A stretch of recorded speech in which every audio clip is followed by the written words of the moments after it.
Hello Internet, and welcome to Ask MMOBomb, the show where you ask questions and we give you the answers. I'm Magicman from MMOBomb.com, and today we've got a few good questions here to ask. Thank you for putting your questions in the comments below or even emailing them to me. And if you want to send a question for future shows, be sure to check out the end where I give you all the contact information for you to do that.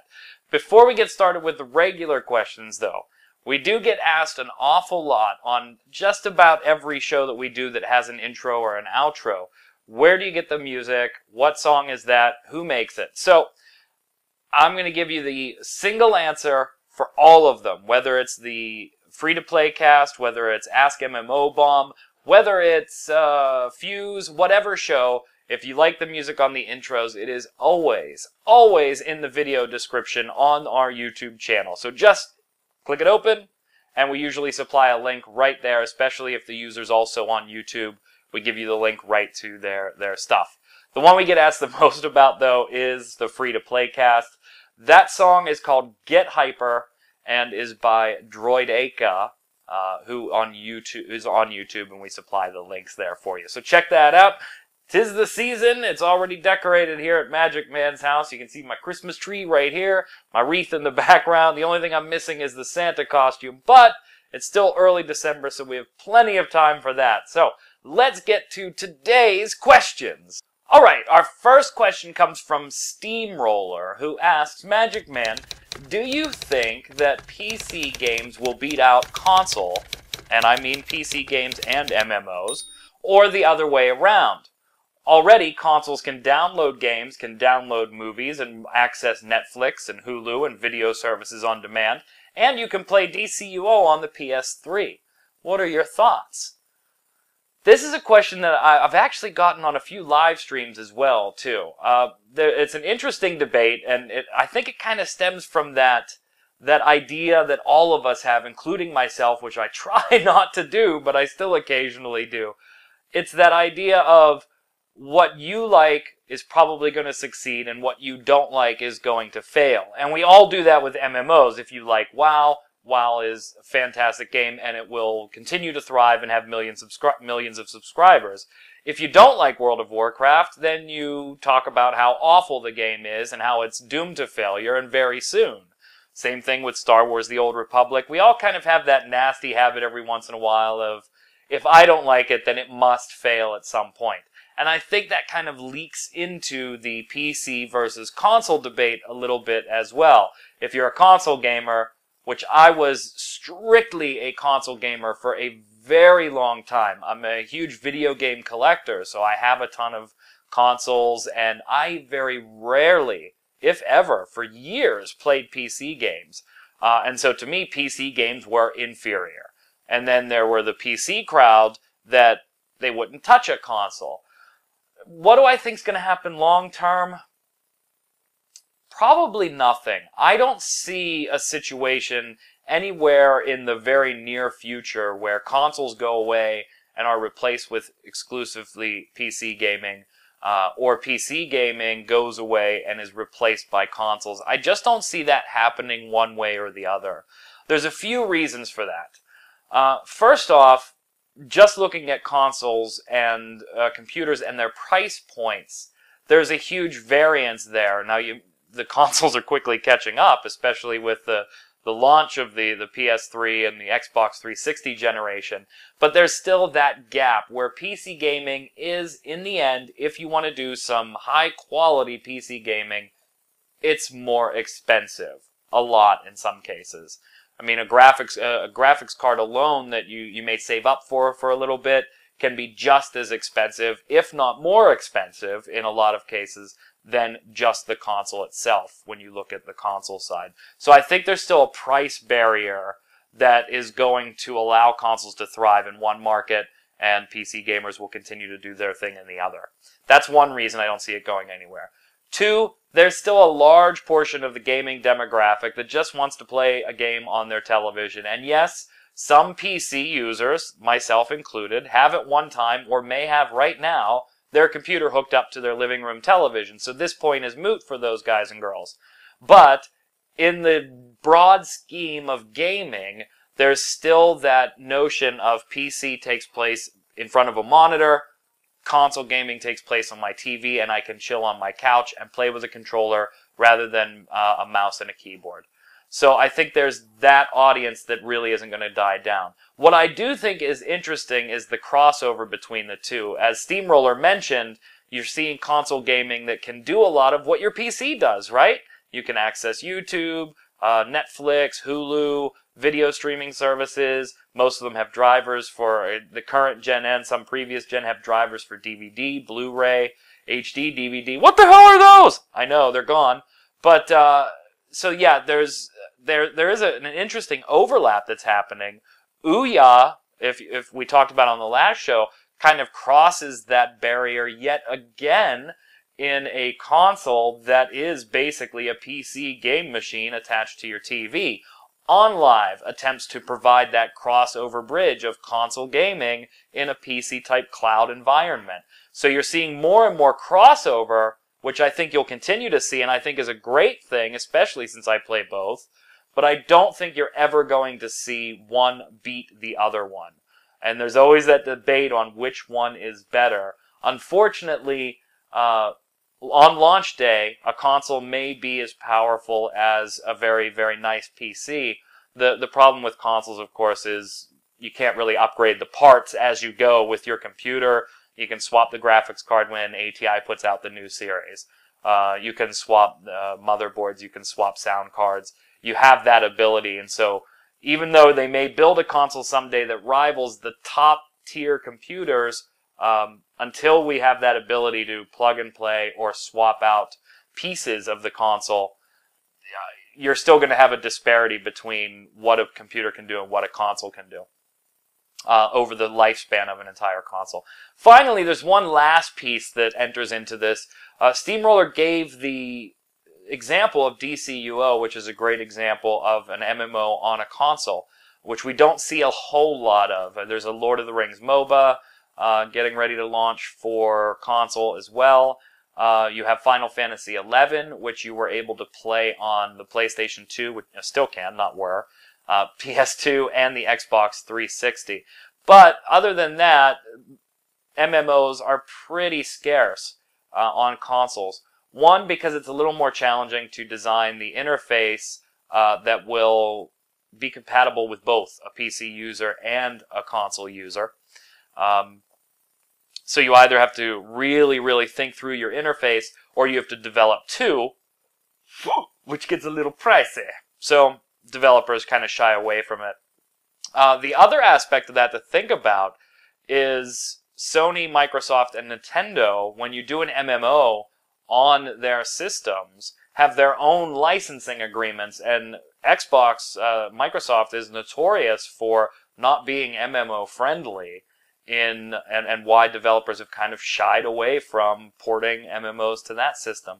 So there's a whole lot that goes into console versus PC, and that's why I don't think you'll ever really have an answer, at least probably in our lifetime.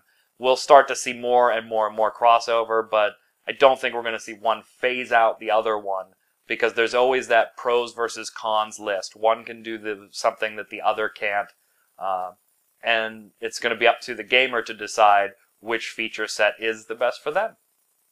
I hope that answers your question. Let's move on to the next question. Alright, so the Ride Force says, will free-to-play gaming ever die? No. Again, I mean, that's kind of a simplistic answer. No, it won't. But there's a few key reasons that, at least in my own opinion, and that's all I can speak for is my own opinion, that I don't think PC or free-to-play gaming is ever going to die. One is it's already on the market. So if you examine, and I think somebody commented to this user on this question with this particular first point, every game that's out there now that's free-to-play, if free-to-play went away, would have to convert to a pay-to-play model. And quite frankly, most of them would collapse. We all know that in the free-to-play market, there's this top tier of games that we all love and we all pay for, we all spend money in the cash shop, but they're free-to-play. But then there's just like your mobile marketplace, there's a whole slew of crap at the bottom of the damn thing. So a lot of those would go away, and the companies that run them don't want to do that, because even though they may not generate a ton of money right now, they do generate money, right? So that's point number one. You would have to have everything free to play, go pay to play, and that's not going to happen. Looking at it more long term, will like free to play be phased out and eventually go away? I don't think that's going to happen either. The key reason for that is, in order for a business to stop doing anything, it has to not be profitable, right? And free-to-play gaming, like it or not, for some models out there, has proved way too profitable for a company to give up on it and not do it. It also gives you the largest player base possible of which to try and make that money. So I don't think free-to-play is going anywhere anytime soon, and probably won't ever. It may not become the most popular model at some point, but it's definitely not going away. Bottom line, it makes money if you do the product right, and companies aren't going to want to give that up. That's just my opinion, though.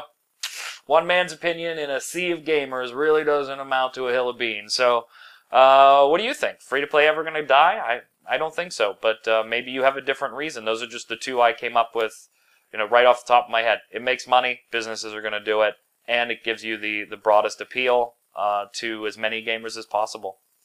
That, and there's a whole shit ton of games that you're just not going to pay for that you play for free right now. Next question. So Heavens of Darkness asks, will you ever make a MMOBomb behind the scenes type thingy, like where how you edit or put together videos, that kind of stuff? Alright, so I edited the question a little bit, just for language. Actually, and we've talked about this on a few different shows, we are going to be putting up a show called MMOBomb How To. And we kind of teased this a few months ago just to see if there was a general interest for it, because obviously you can just Google, I want to make a web series, or I want to stream, or I want to do this, and you can get guides that will do that to teach you how to set up the cameras, what kind of cameras are the best, what kind of sound equipment is the best to use for what you're doing if you just want to make YouTube shorts and things like that. So we really wanted to gauge the interest first, and we received a ton of feedback that it would be beneficial and our viewers would like to see a show like that on a channel that makes that content as well. A lot of times you tend to see one or the other. Somebody's making a lot of game content, or somebody is a tech file and they put up those videos that are how-to videos, and they're great. So we did receive a lot of feedback. We have recorded episode 1 of MMOBomb How To. I recorded that probably about 2 months ago. So it's ready to go, but due to other new shows that we thought were a little bit higher priority and production schedule, it has not launched yet. It is going to launch very shortly here. Episode 1 focuses on actually recording gameplay and what you're going to need. So it's a kind of a teaser episode. It focuses on the different game recording types of software that are out there and the editing types of software that are out there. And I just briefly kind of touch on the most popular few software sets that most people that are just like you and me, I mean, we're not doing this in a huge studio or anything. This is my damn Christmas tree. Just doing it for fun, or, if you want to make a couple of bucks with a YouTube partnership or whatever. I just talk about what recording softwares are pretty much the most popular, what editing software is the most popular for all kinds of different systems, what some of the pros and cons for each of them are, and why you need both. You really can't. There's some sets, watch the episode, but for the most part, you're going to need both, one recorder and one editor. So yes, that show is coming very, very soon, and it will get more in-depth too, where the first episode is just kind of broad and telling you this is the basic concept of what you're going to need to simply record gameplay, maybe some commentary, and edit a video together. They are going to get more and more in depth with, here's microphone options, types of microphones, makers of microphones, how to get the best sound using something like Audacity or a mixer or something like that, how to get the best video results, how to do a first look, what should you be doing as far as getting commentary down. So it's pretty much going to focus on the whole thing from top to bottom, all the way from software to scripting. And by no means do I pretend to be an expert. I'm not. I know how to do a few things in all these different software sets and get things as nice as I can with the budget and the equipment that I have. And that's cool, because I can tell you about some of the things I've screwed up on, some of the pitfalls, things like that. But as part of that show, and in the explanation of that show, I do advise that if you're experts on anything that we talk about in a show, please feel free to leave a comment saying, Magicman, you touched on this, good point. For those of you that want to know a little bit more about that feature that he kind of talked about a little bit, here's a resource, or here's a couple of thoughts. By all means, that's what the show is going to be for, is I'll share with you my expertise, having created this stuff for a few years now, but I'm still looking for shortcuts for different things. And we will do software episodes where if you're using Sony Vegas, here is some tips and tricks on how to use different things in Sony Vegas. If you're using Fraps, here's what you can do to make certain recordings better. Here's some pitfalls we've come across. So that was the long answer, but yes is the short answer. Coming very soon, MMOBomb how to. Next question. So Mystic Legacy says, okay, here's a question. Out of all of the shows that you've been involved in making with MMOBomb since you started, which one is your favorite to make? I mean, like making the actual video. Great show as always. Thank you so much for the compliment. I actually had never thought about this until your question came. I never sat down and decided which was like my favorite to do. And I think there's a couple different favorites for different reasons. I enjoy doing Ask MMOBomb. I like that it's informal in nature. I'm sitting next to a tree, I'm sitting next to pumpkins, I'm sitting at my computer, and just answering questions, whether they're free-to-play related, movie related, book related, content generation related. I like that it's a little more informal and it's directly answering your questions. That's the point of the show. I really, really like that aspect of it, and I get to have fun with it, and like last week's episode with the Star Wars stuff, I thought that was pretty fun, so it's kind of free and relaxed. However, I hate editing this show. I hate it. And it's not because editing the video is all that hard. There's obvious certain start and stop points that I put into the recording while I'm doing it. It's fine. The single biggest reason I hate editing the Ask MMOBomb show is this damn thing right here. I love this effect. And I think it works really cool in conjunction with this show. And it's the only show that I do it for because it makes sense and it's kind of neat and a sound effect and everything. It is a huge pain to do. It's so tedious. It's one of those things like, just like the previous question, when we cover Sony Vegas, which is the primary editing software that I use, if there is somebody that knows a faster way to do this damn typewriter effect that I put over here, please share it with me. Because keyframing each and every letter one at a time and having to do it every week for each question is such a pain. But it's cool. So this is my least favorite from an editing standpoint, but probably number 2 on my recording list. I like making it. Number 1 is my baby. It's the free-to-play cast. Free-to-play cast is getting ready to celebrate being 1 year old, which is all thanks to you. I mean, you guys literally pick what shows stay on the channel and what are removed from it based on your views and your feedback. You've seen shows over the last year that I've been here, and some of the other editors as well, that have disappeared because, quite simply, you didn't like them. And we're fine with that. We're fine with that. It helps us make better content. goes back to episode 1 of Ask MMOBomb, where put the trolls aside, but really take into account people that are giving you constructive criticism. So, and that's going to continue to happen. Shows that are on now may go away, and new shows that come on may go away and come back, and it's all because of you. But the free-to-play cast celebrates 1 year on December 16th with a live stream show on our Twitch channel, twitch.tv/MMOBomb. If you're not a follower, please follow.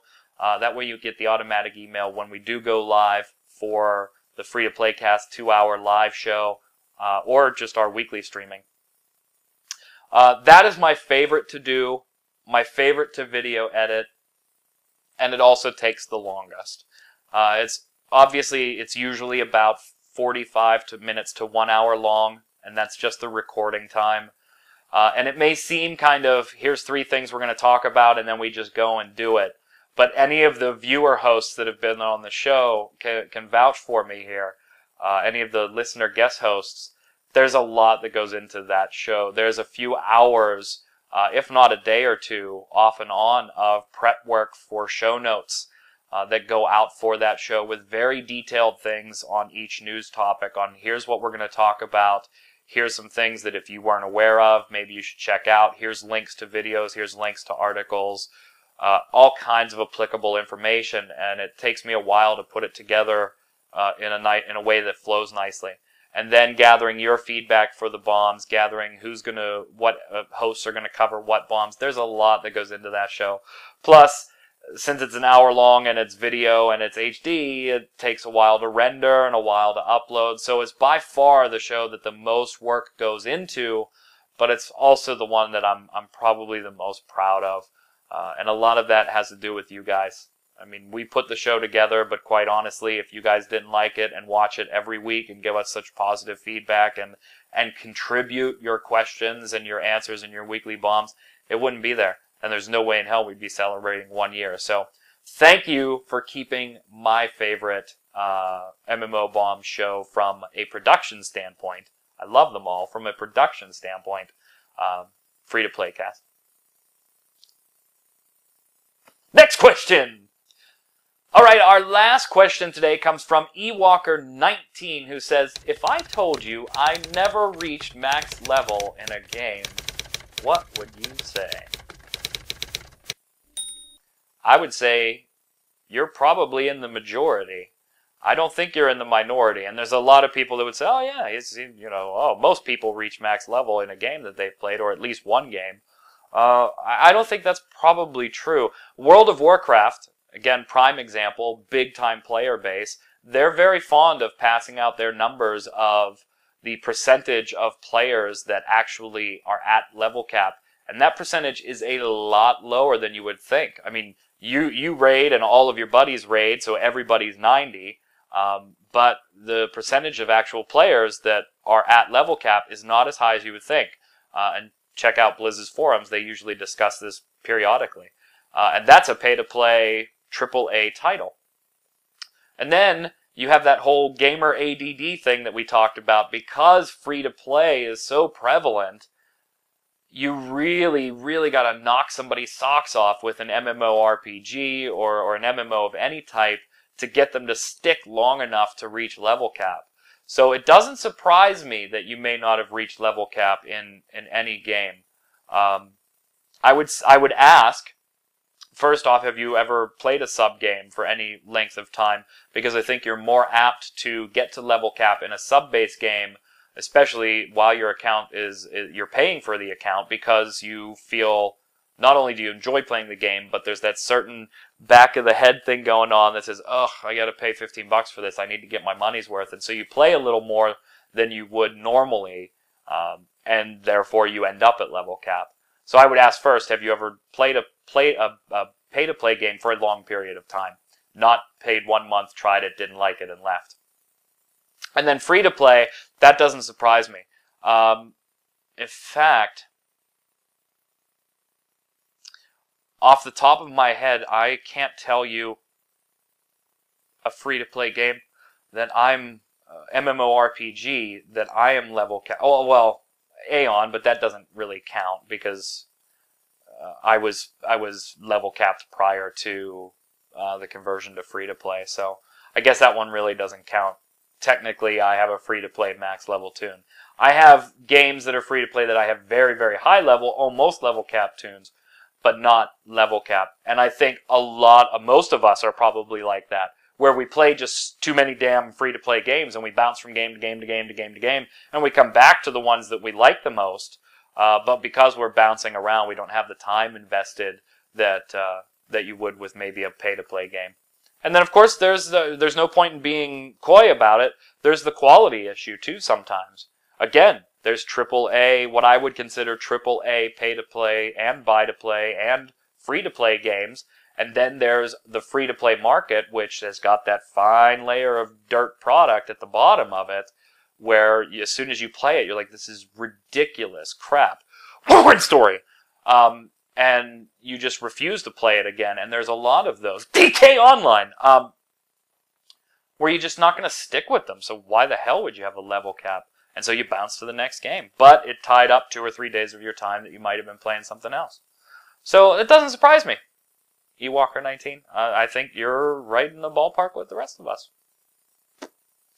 So that's all the time we have for today, gang. If you've got a question for Ask MMOBomb, I would love you to put it in the comments below. Come on over to the site, put it in the comments there, or you can email it directly to magicman@mmobomb.com. I may not reply to every email, but I promise you I read every single one. Usually I read every single comment, too. That's just, I'm a dork like that. So if you've got a question, I'd love to try and tackle it with an answer for you. If you've got feedback on today's questions, do you have max level free-to-play tunes? Do you think free-to-play is going anywhere? Is console PC a debate that's just going to last for a long time, like I said in my view? Put your views down there as well. That's what this show is for. My ideas, your ideas. We're just a bunch of gamers, so let's chat. Until next time, gang, of course, stay safe. And this is Magicman saying, I'll see you on the servers. They ain't moving, they be watching, so I'm out here doing work. Then I get the party popping, cause with every minute wasting, know my chances steady.